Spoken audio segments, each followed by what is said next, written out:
Saudara yang dikasihi oleh Tuhan Yesus, bila pada hari sekarang orang mengeluh dengan keadaan, maka kita sangat dapat memakluminya. Para pengusaha harus menghentikan usahanya, sementara biaya operasional terus berjalan. Para pekerja banyak yang dirumahkan. Akan tetapi keluhan atas keadaan pandemi dan bahkan resesi yang sedang melanda negeri janganlah sampai menyentuh kehidupan iman kita.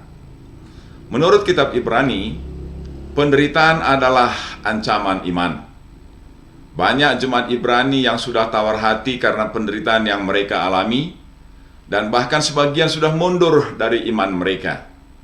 Itulah sebabnya surat ini dituliskan kepada mereka supaya mereka diingatkan dan diteguhkan. Hari ini saya ingin membagikan kembali pesan kitab ini kepada kita yang sekarang sedang berada di tengah-tengah pandemi dan resesi yang melanda negeri kita.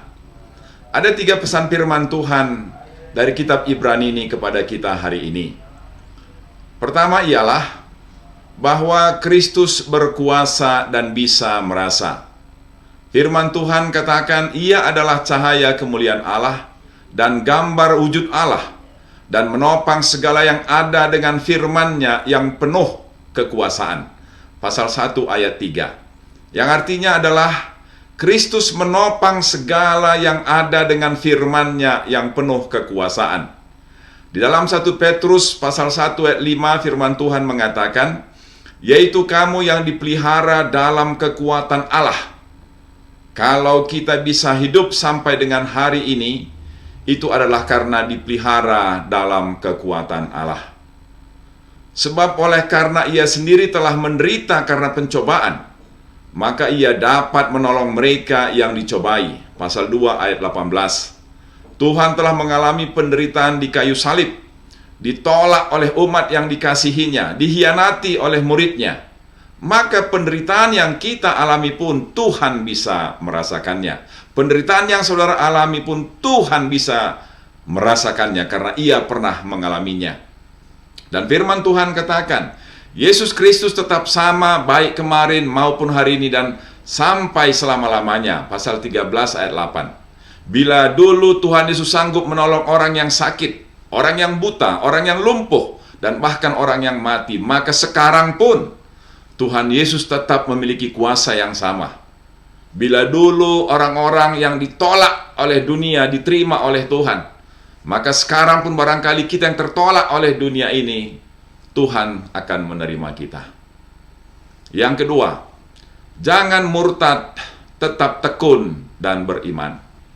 Walaupun keadaan sulit dan banyak tekanan, jangan murtad. Pasal 3 ayat 12, karena yang murtad tidak mungkin dipulihkan, karena mereka menyalibkan lagi Tuhan Yesus dan menghina Tuhan di muka umum.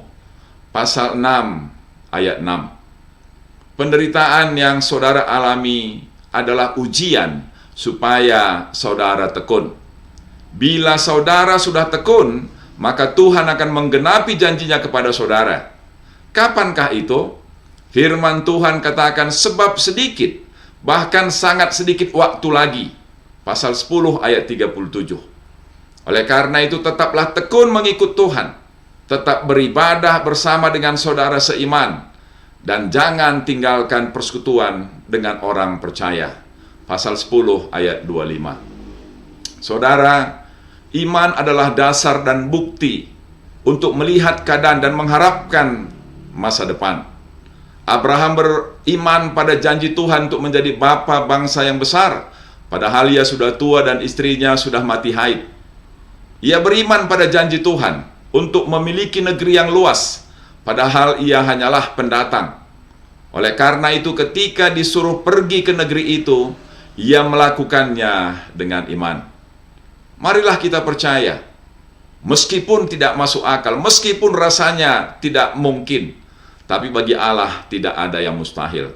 Percayalah, badai ini pasti akan berlalu. Percayalah bahwa kesulitan kita akan segera kita lampaui, dan damai sejahtera di depan kita akan segera kita terima.